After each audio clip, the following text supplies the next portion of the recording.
Muchísimas gracias, amigos televidentes, por mantener la sintonía con Matinal.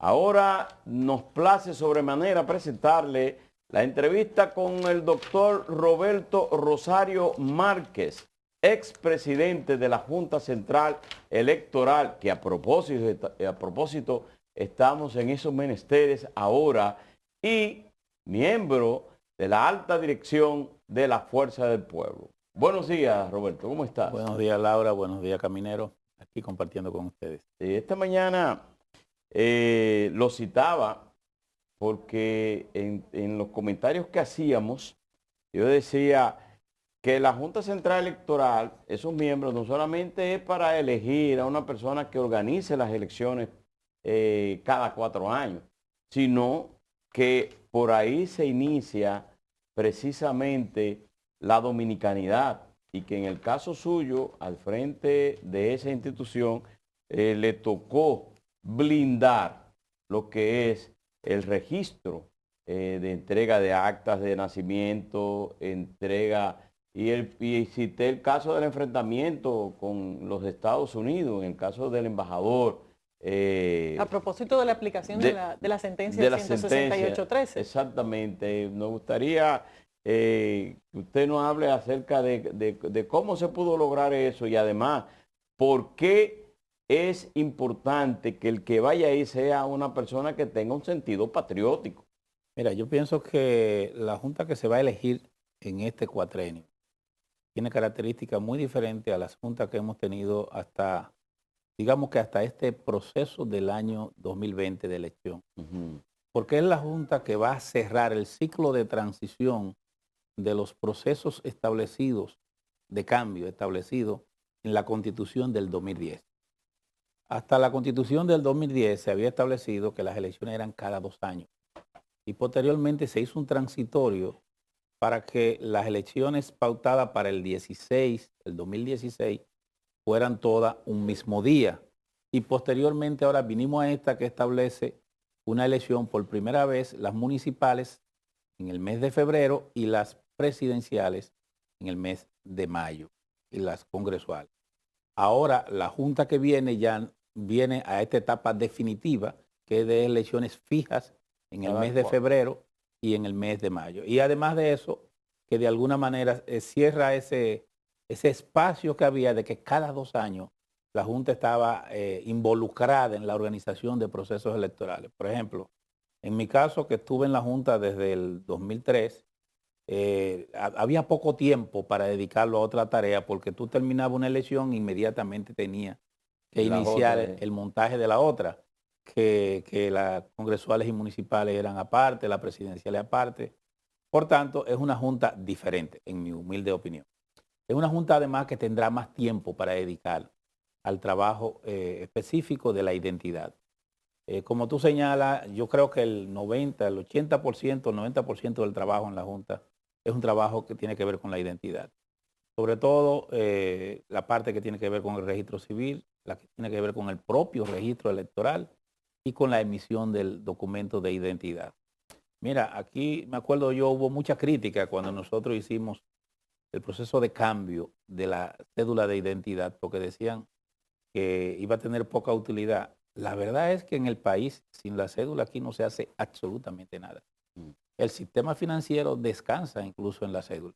Y es difícil que usted vaya a un banco o a una institución con cierta normalidad donde no funcione en base al QR o donde no funcione en base a los códigos que contiene la cédula, que son suficientemente modernos y que permiten que todo el sistema, digamos, formal, tanto de Estado como del sector privado, descanse en ese sistema de identidad. Como tú señalas, a nosotros nos correspondió una etapa difícil. Yo recuerdo que cuando yo llegué a la Junta, se hizo un estudio que determinó que el 98% exactamente, el 98% de todas las actividades eran manuales. Cuando yo salí, el 100% de las actividades en la Junta son automatizadas, tanto el registro civil como en cédula y como las propias actividades administrativas electorales. Me correspondió también trabajar toda la parte que tiene que ver con el cambio de la cédula. Tuve la obligación, que lo hice a mucha honra, de tener que aplicar la sentencia 168.13, que es la que establece los parámetros para determinar cómo se aplicaba o no la Constitución de la República, que en este caso obligó o llamó a hacer una auditoría de nuestro registro civil desde el año 1929 hasta ese momento. Esa auditoría también se hizo y se llevó a cabo. Como miembro del Consejo Nacional de Migración, que lo es el presidente de la Junta ex oficio, también fuimos parte de la elaboración de la ley 169.14. Que por cierto, ese proyecto de ley, que es una ley complementaria de la sentencia 168.13, el consenso se logró sobre la base de un proyecto que fue elaborado por la presidencia de la Junta Central Electoral en mi persona y que fue entregado en sus manos al presidente Fernández, quien a su vez se lo refirió al presidente Danilo Medina. Y entonces, sobre la base de ese proyecto, se hizo una reunión donde estuvo Reinaldo Pared, Aber Martínez, César Pina, Rafael Albuquerque, Leonel Fernández, y estuvo Danilo Medina y quien les habla.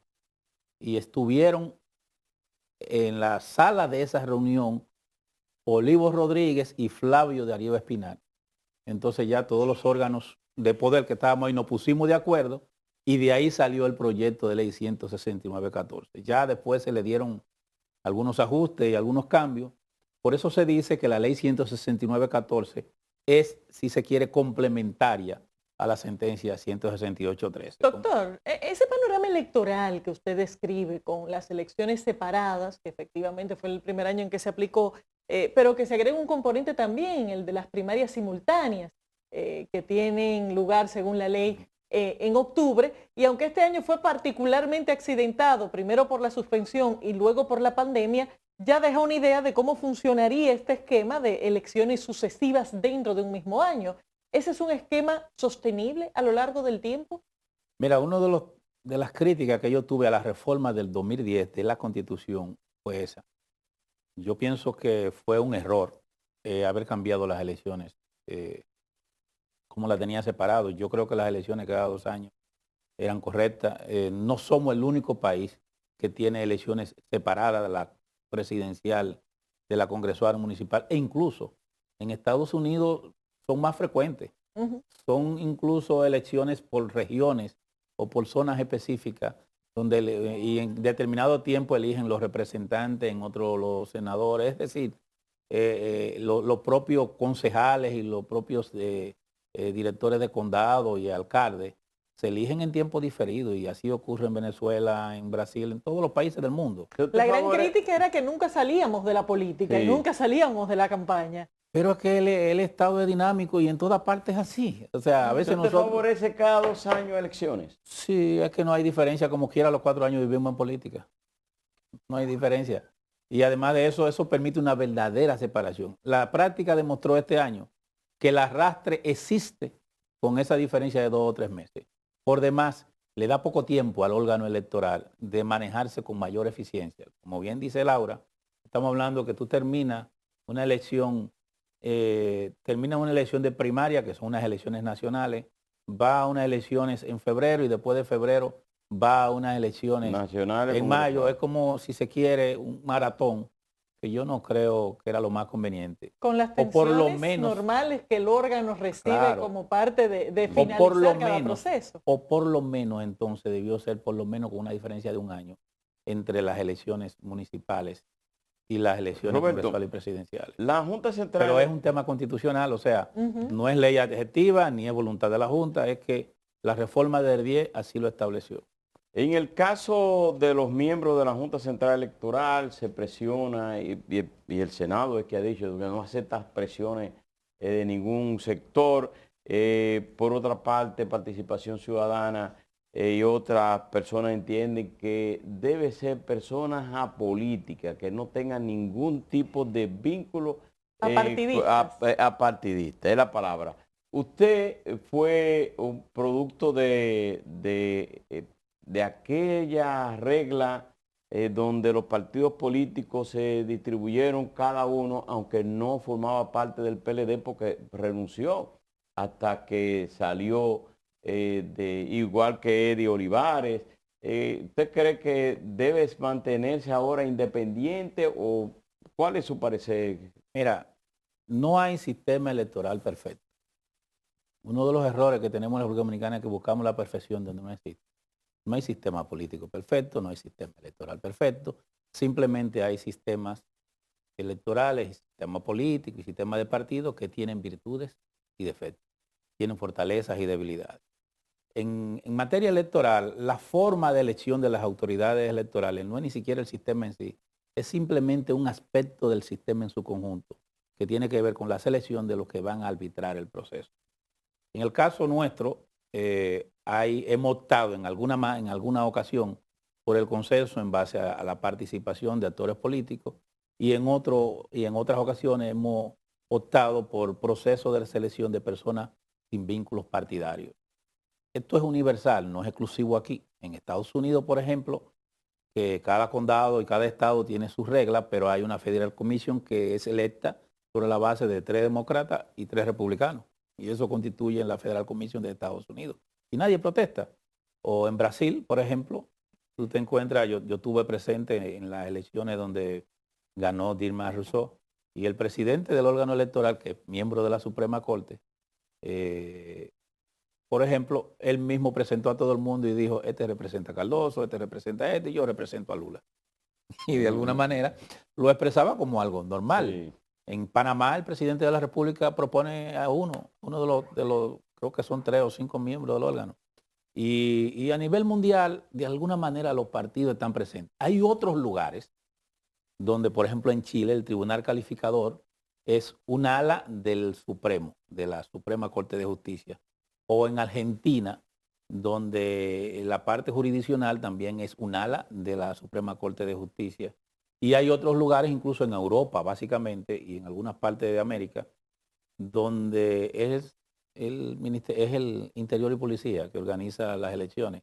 Por tanto, hay una diversidad de formas y de sistemas para organizar. Yo pienso que el partido de gobierno, el partido que preside Luis Abinader, que llevó a Luis Abinader a la presidencia de la República, hizo un compromiso de campaña de que los órganos extrapoder iban a estar integrados por personas sin vínculos partidarios. Y la población votó por esa promesa de campaña que hizo Luis Abinader. En la visita que nos hizo a la Fundación Global, donde había una representación de la Fuerza del Pueblo, éramos aproximadamente 7. Primero se hizo una reunión con la dirección política del partido. Después fuimos a un segundo escenario donde habíamos unos representantes de la dirección política, un poco más reducidos, y 2 representantes de la Fundación Global, más el presidente Fernández y el presidente Abinader. Y ahí el presidente Abinader informó que él se había reunido con sus senadores, habían hecho el compromiso de que solo iban a votar por personas que no tuvieran vínculos partidarios, porque ese había sido el compromiso que él había hecho con la sociedad. La propuesta de participación ciudadana es que sean personas que no tengan militancia partidaria por los últimos 5 años. ¿Ese es un parámetro razonable y compatible con lo que se discutió? Mira, al final cualquier ciudadano solo debe cumplir con los parámetros que establece la Constitución de la República. Y si el Senado lo elige, pues se supone que lo que debe tener el mérito. Yo creo que lo que importa es que la persona sea calificada para el ejercicio de la función y que tenga las condiciones mínimas para manejarse en un órgano electoral. Yo espero que en este caso ellos sean cónsonos con su promesa, tanto en la selección de la Junta, tanto en la selección del faltante que se va a producir en la Suprema Corte, como de los faltantes que se van a producir en la Cámara de Cuentas y en el Tribunal Constitucional, porque deben cumplir con la oferta que hicieron. Al día de hoy, la Fuerza del Pueblo no ha hecho propuesta, no ha formulado nombre. Sí hubo una reunión privada, particular, entre el presidente Fernández, donde yo no estuve, ni ninguno de nosotros, y el presidente Abinader, ellos dos, y la información que tengo, no soy vocero, obviamente, del presidente de la República, ni de Leonel Fernández en relación a esa reunión, pero sí se ha establecido que lo que se definió fue el perfil de quienes deben ser los miembros o sobre todo las características que deben tener. Pero no citaron nombres. Hasta donde sé.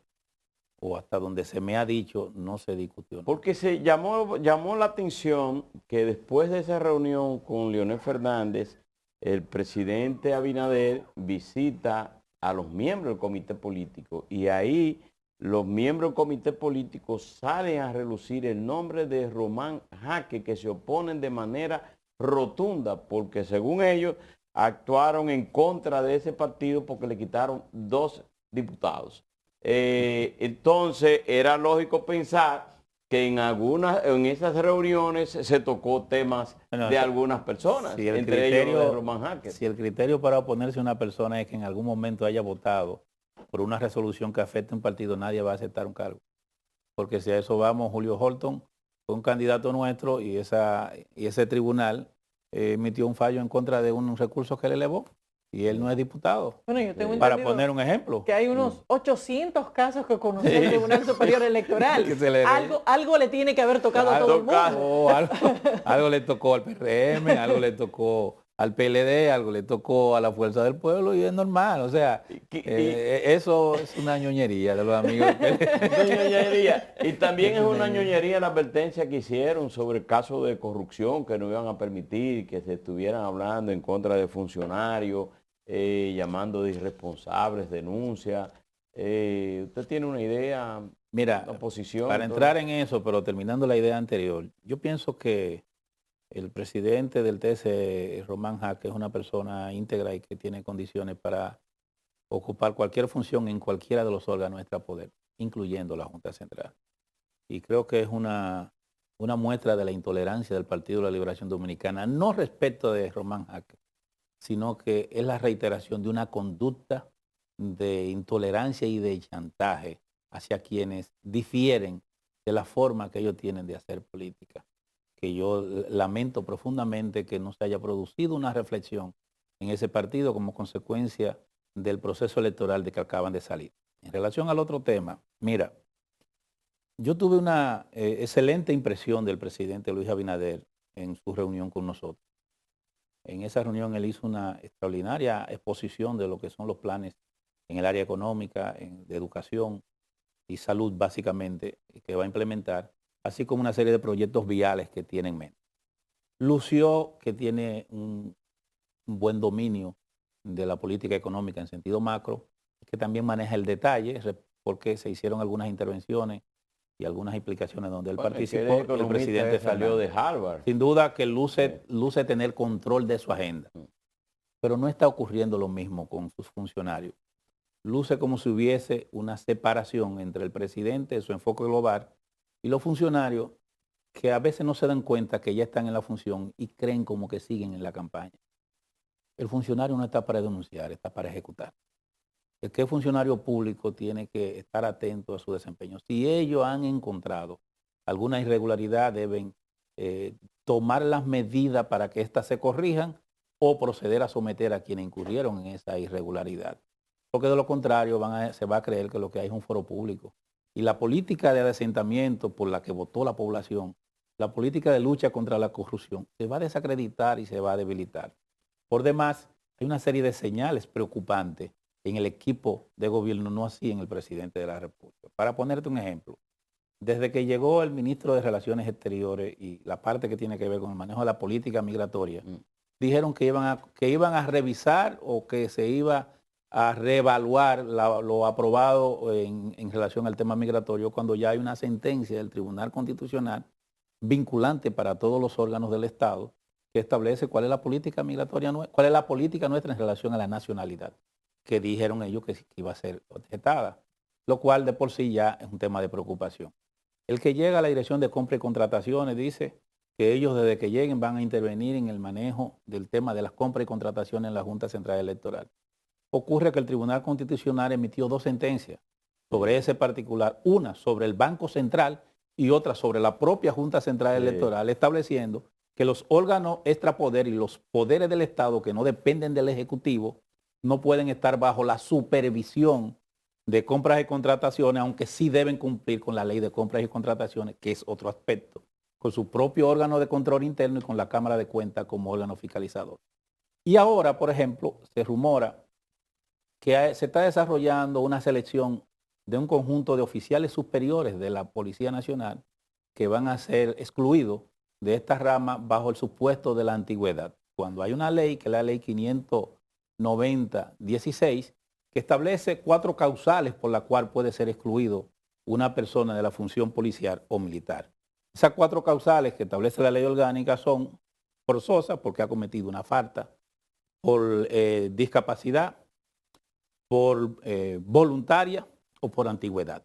Pero la antigüedad es por durar 10 años en el ejercicio de la función, y esa ley es del 2016. Para tener 10 años, porque la ley no tiene carácter retroactivo, esos 10 años no se cumplen ahora, necesitarían por lo menos 6 iniciarían años más. desde el 16. Entonces, ¿qué ocurre? Que se violarían los derechos de esos ciudadanos. Pero eso que está ocurriendo y que se está planteando y que ha generado inquietud en el seno de la Policía Nacional, también está ocurriendo en una serie de órganos del Estado, de instancias que dependen del Poder Ejecutivo, donde se está violando la ley de carrera administrativa y donde se están vulnerando derechos.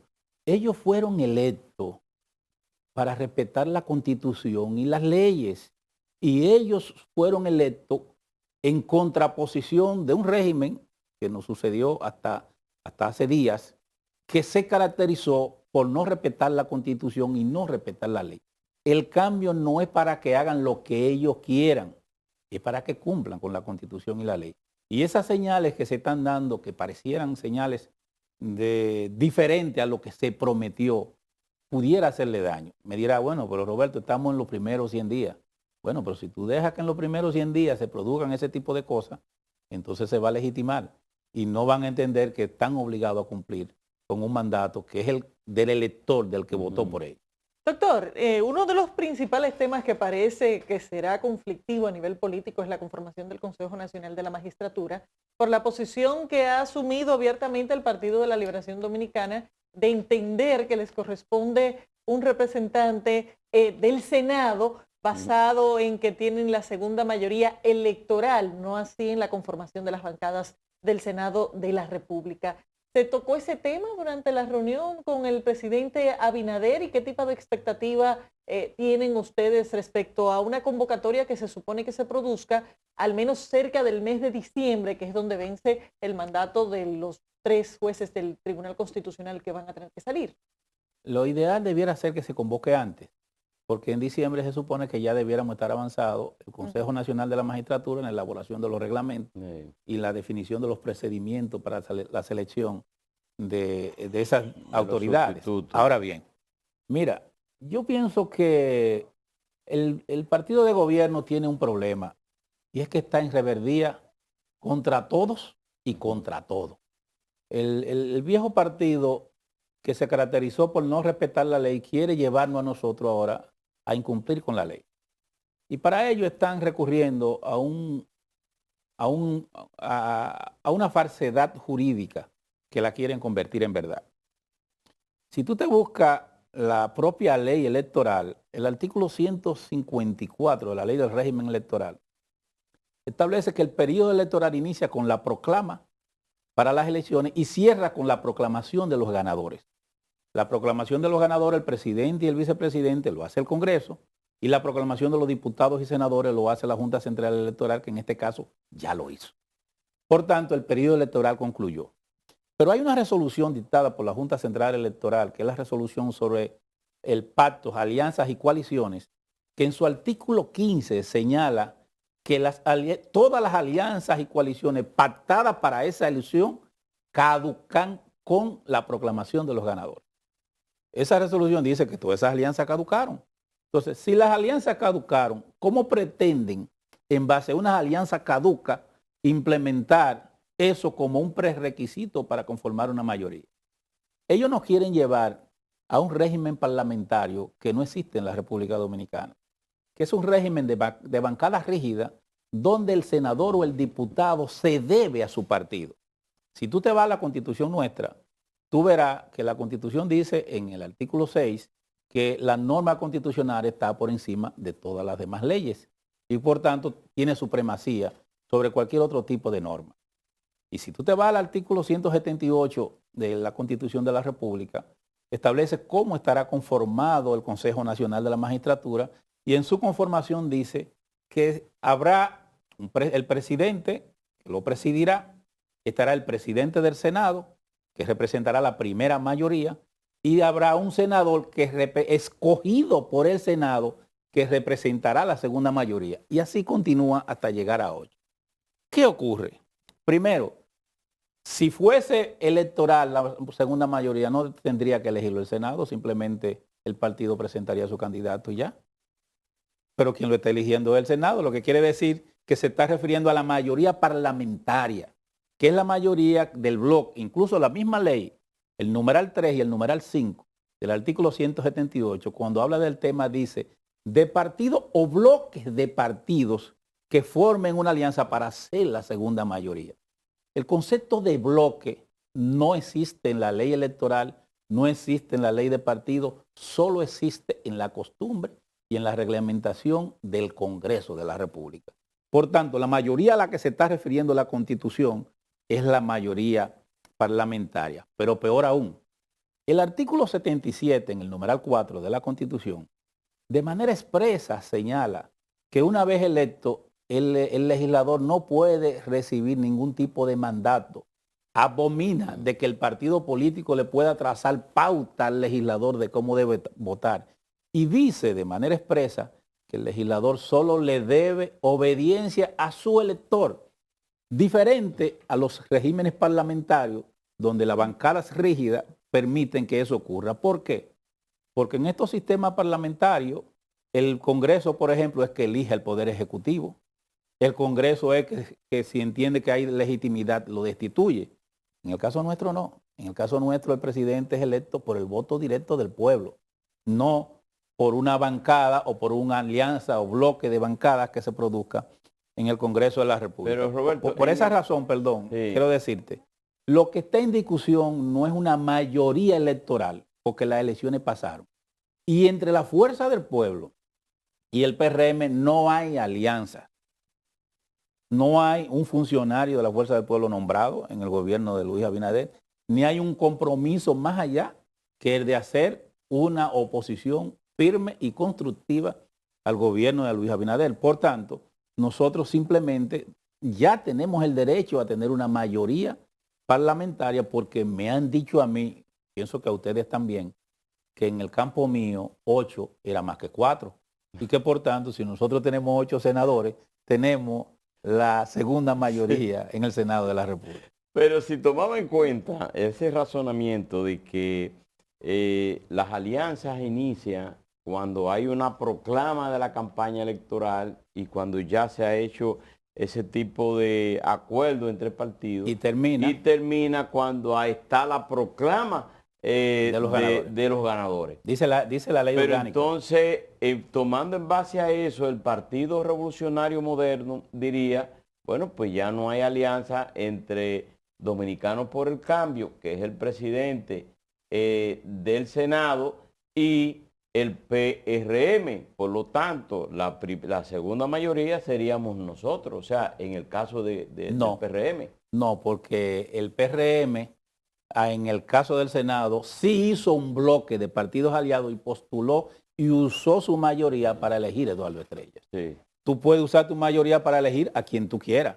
Ahora, ya una vez la usaste, no puedes seguir valiéndote de ella para elegir otro, porque entonces ahí tú sí burlarías el texto y el espíritu del legislador en la Constitución. Por demás, ya el presidente del PRM dijo que no van a perseguir esa posibilidad. O sea, exacto, que ellos son la primera mayoría. Exacto. Doctor, no quisiera que se nos acabe el tiempo, que nos queda muy poco, sí, sin escuchar su parecer sobre la posibilidad de una reforma a la Constitución. Antoliano Peralta abrió sus discusiones con los medios con ese tema, luego los recogió.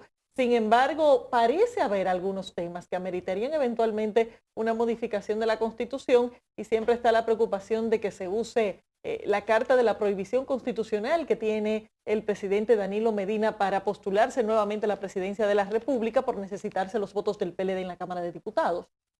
Mira, para la aprobación ahora mismo de cualquier ley en la Cámara de Diputados, el PRM no necesita los votos del PLD, excepto para una reforma constitucional o una mayoría calificada especial. De lo contrario, perfectamente el Congreso puede funcionar sin esos votos. Claro, los de ellos son necesarios porque contribuye a la democracia, pero no son imprescindibles por ahora. En lo que intuí de la conversación del presidente Abinader con el presidente Fernández en la reunión, vi que él entiende que en este periodo, por lo menos de 1 año o 2 años, el gobierno tiene que concentrarse en la recuperación. Primero, en ganar la crisis sanitaria, superar la pandemia, y segundo, recuperar el país desde el punto de vista económico. Y escuché como que en medio de eso no era conveniente hacer una serie de reformas que ellos tienen en mente, por lo que parece ser que entre este año y el que viene, y entre los primeros 2 años, próximos 2 años, parece que no será un tema de discusión. Por demás, sí quiero aprovechar tu intervención para señalar lo siguiente. El presidente Medina es el único dominicano que no puede ser candidato, ni lo va a hacer. Porque sería contraproducente que la bancada del PRM habilite un contrario para competir con él, que por demás se va con un fabuloso grupo económico poderoso que lo apoya y que lo convertiría en un potencial enemigo para su propio gobierno y su posibilidad de agotar el segundo periodo que le da la Constitución como oportunidad. Y los votos de la fuerza del pueblo bajo ninguna circunstancia ocurrirán. Por tanto, yo no veo ninguna posibilidad de que esa reforma se produzca en ese aspecto. Ni creo que por ahora nosotros seamos partidarios de una reforma constitucional por las razones que expresé anteriormente. Pero el partido Fuerza del Pueblo inició unas inscripciones, tienen a su líder Leonel Fernández habilitado. ¿Piensan en el 24 con Leonel o llevaría un candidato de ese partido ya como líder? Bueno, el líder es Leonel Fernández. Sí. Una de las cosas buenas que tiene la Fuerza del Pueblo es que no se discute que Leonel Fernández es el líder de la Fuerza del Pueblo y es el presidente de la Fuerza del Pueblo. Ese no creo que nadie pudiera pensar en algo diferente. Pareciera, según mi opinión, que Leonel Fernández se perfila como el posible candidato a vencer en las elecciones del 24, a menos que las cosas cambien. Pareciera, y está habilitado para ello. Bueno, muchísimas gracias al doctor Roberto Rosario Márquez, miembro de la dirección política del partido Fuerza del Pueblo, expresidente de la Junta Central Electoral. Le damos las gracias por su participación. Ustedes, amigos televidentes, muchísimas gracias. Les convocamos para mañana a una nueva jornada de Matinar a las 6 de la mañana. Les recomendamos mantener la sintonía con el grupo de medios Telemicro.